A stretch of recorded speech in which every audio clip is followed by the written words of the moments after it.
Assalamu alaikum, Avtocenter podpисчикlərinə 2016-cı ildə işləb çıxarılan Maloşli rəngli damasımızı sizlərə obzor etib verəmiz, satığa qoyduq. Maşınımızı görsənizlə yenə stoykaları bütün sınıq düşkənəməz damaslara, hazırlıqlara düşüb atdı.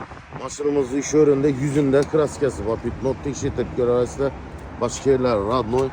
4 dana taza paket balonla qoyulğan. Maşınımız polniş şuma izolasiya bolğan. Koldan tut patologacha, çixol, polik həmmə nəsə döşəlgən. Monitorlu maytafonlar, immuni kameralar yenə. Polni yukarıda bar, apşipki həmmə nəsəsi təyar. Maşın Qarabəydəlgən maşınımız 115.000 probek özünü halal ülgəni.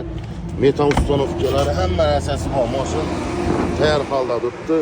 Motor xadavoyları, korobka, zadnimoslar həmməsi çıxıldab sətli işlət tutdu əziz. Bu maşını sizlərə 50 milyon son bolsa naqd pula verəmiz. Mənzil Xanqa yolunda 9 Naxara avto